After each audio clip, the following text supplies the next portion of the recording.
Welcome to the Spirit-Led Business Podcast. My name is Jason Manning.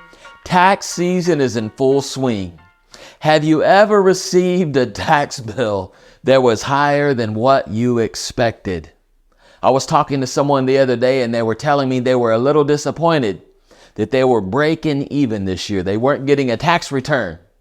And I told them that I have a really good accountant. And so the last couple years, I've only owed $10,000 in taxes. He about fell over $10,000. Well, my friend, when you get into business, things tend to change a little bit when it comes to tax season. You don't look forward to it the way that you used to. But is there someone in the Bible who may have had a tax situation that they had to overcome that we can learn from? I believe there is, and his name was Peter. Let's look at chapter 17 of Matthew. Matthew chapter 17, and let's start at verse 24. When they came to Capernaum, those who collected tax money came to Peter and said, "Does your teacher not pay the tax?" These tax folks are arrogant. They are a bit cocky here, wanting to cause problems with Jesus and Peter. So they ask him, "Does your teacher not pay the tax?" What does Peter say? Peter said, "Yes." And when he came home, so what does Peter do? This is important. What does Peter do once he hears bad news concerning taxes? It says, and when he came home, Jesus stopped him. He went and got in the presence of Jesus. Peter could have went out. He could have complained. He could have cried. He could have been frustrated. He could have did a lot of things when he found out that he owed some tax money. I don't know why. It's tax season and I feel like laughing, but he owed taxes. And so he could have cried. He could have carried on. He could have did a lot of things, but he gets in the presence of Jesus, right? And Jesus stops him. I like this because it shows Jesus is a little bit aggressive when it comes to taxes, especially if you are a tither.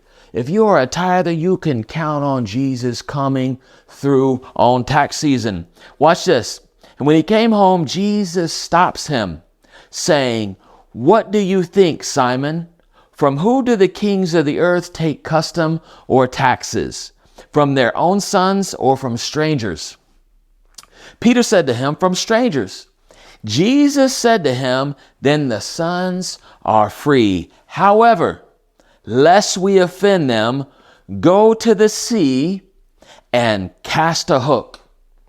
Jesus' solution to a tax problem was an instruction. He gave Peter an instruction. And watch this. The thing that Jesus told Peter to do, Peter was very accustomed to it. Peter was a fisherman. That was his business. So Jesus didn't give Peter something he could not do. But watch this. He says, "However, lest we offend them, go to the sea and cast a hook and take the first fish that comes up. And when you open its mouth, you will find a coin." He told Peter to do something he was accustomed to, but Peter was not accustomed to the result. The result is something that I'm certain Peter had never experienced. To catch a fish with tax money in its mouth, he had never seen that before, but Jesus tells him to do this. You know, the power, watch this, the power to pay Peter and Jesus' taxes was in the instruction that Jesus gave Peter. But in order for Peter to experience or access that power, he had to obey that instruction, right? I liken it to a piñata. Right? You have this opportunity. A piñata is full of all these good things, right? And you take the stick and you whack the piñata. I liken the instruction to the piñata and your obedience to the stick. So Peter has a decision to make here because Jesus tells him, "And when you open its mouth, you will find a coin. Take it and give it to them for you and me." Now Peter has to turn from Jesus and walk to the sea to do the fishing, right? Let me tell you, that must have been some kind of faith walk. Every step he took heading toward the sea, he had to overcome what his natural mind must have been telling him. Are you crazy, boy?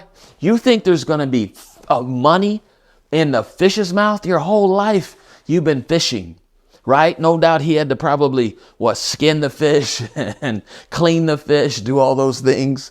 But guess what? He had probably never found a coin in that fish's mouth. So here he goes on this faith walk, right? He has that stick. Is he going to hit the piñata? He could have walked a ways, got discouraged and said, I'm not going to do that. I'll go find another way. But what does Peter do? Peter went down, he obeyed. And what did he do? He pulls the fish out, takes the coin and pays him and Jesus taxes. Jesus' solution to Peter's tax problem was a direction, was an instruction. And my friend, I've learned this over the years, that when I have a need, in particular taxes, but we could talk about anything, right? I don't go to prayer. I may go to prayer and present that need to the Lord, but then I'm not focused on that need any longer. You know what I begin to focus on? And this is what works. I begin focusing on hearing his voice. What will the Holy Spirit direct me to do? Because I know it's the instruction that will carry the power to meet the need that I currently have. So today, if you are facing a tax issue, don't get nervous. Don't get upset. Don't make what we call it a molehill into a mountain. Just get in the presence of Jesus. Turn your ear toward him. He will aggressively answer you. He will tell you what to do in this situation, and you will be left with the testimony. Me and my wife have seen it time and again. You will be left with a testimony of the goodness of God.